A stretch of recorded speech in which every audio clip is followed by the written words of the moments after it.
I think it's time for a proper introduction. Who am I? What is the Catella bubble?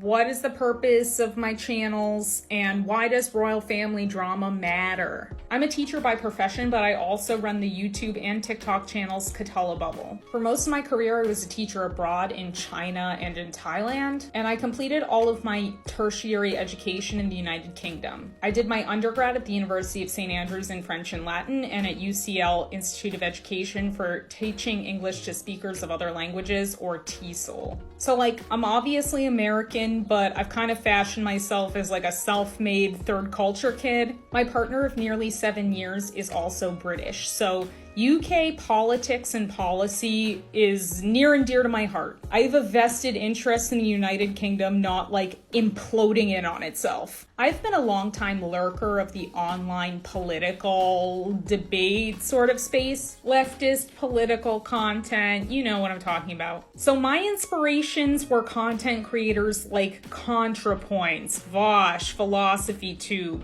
Ethan Klein, David Pakman, Dylan Burns TV. But there was a political story that none of the people I was watching was covering, and that was the royal family. I was sort of introduced to everything watching the Harry and Meghan Netflix documentary, and then I read Prince Harry's Spare and I started covering the lawsuits. But a lot of political channels just ignore this sort of royal family drama, right? And it really frustrates me because it leaves the door open for the political discourse to be taken over by right-wing conspiracy theory brained people. So I decided I wanted to add my voice into the conversation. But the further I dug into this royal family mess, the more that I realized that the reason why a lot of people don't cover these types of stories is because the royal family is targeting very particular audiences. Specifically, women. Right-wingers in general, yes, but particularly right-wing women.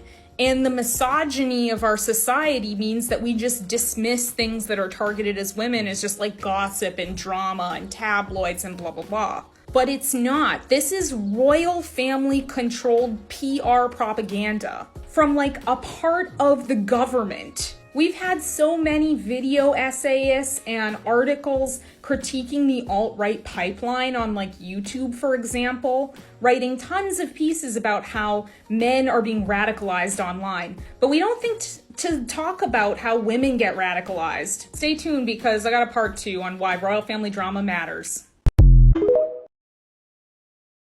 The royal family's propaganda machine is political. The drama is political. The understanding these actors within the institution is political. Imagine we tried to have a conversation about Donald Trump and his influence in politics, but didn't discuss any of his intrapersonal conflicts or his personality or what kind of propaganda he's engaging in. As an anti-monarchist, I believe if we engage in all aspects of the story, all aspects of the political nature of the institution of monarchy, more people would stop being ambivalent and actively fight against this system.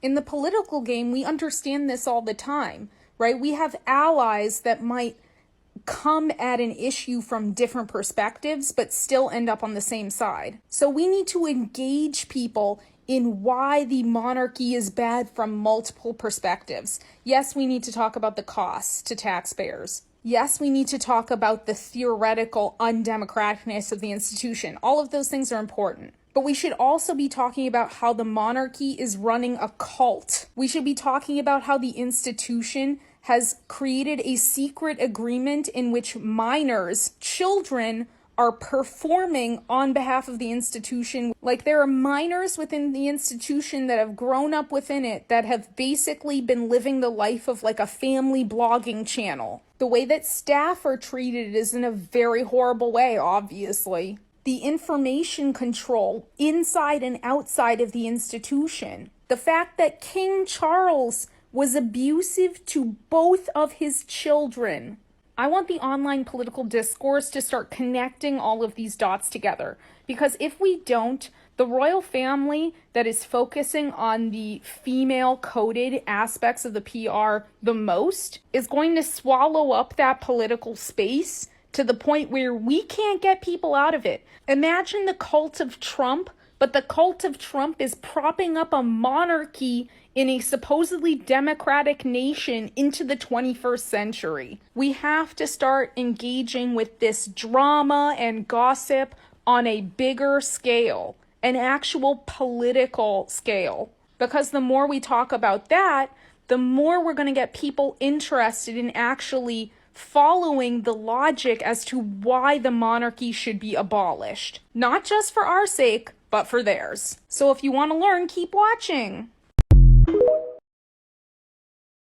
I thought I would share today something really strange that I have in my sort of royal family memorabilia collection. I love looking at royal family merch because it just goes to show you that everything about monarchy is a grift. It's all about selling and marketing things. Firstly, that's Teddy, but this is the Royal Tribute. It is a vinyl record made for Princess Diana and Prince Charles's wedding. It is not entirely a grift because they did put a note down here saying that the royalties would go to some sort of like charity for disabled people, but it is a 2 vinyl set. The first vinyl is just the BBC coverage of their wedding service, which is pretty boring to listen to, but the second one is the Royal Tribute, which includes the song God Bless the Prince of Wales, which I really want to have a listen to, which will happen part 2.